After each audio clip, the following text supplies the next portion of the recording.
You see, that's the thing with riding a motorcycle. It helps you forget.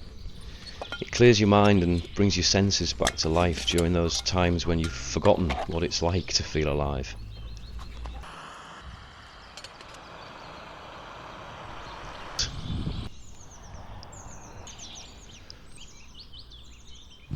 As I pulled up beside a lake for my last stop before I headed home, I realised that my mind had been clear again.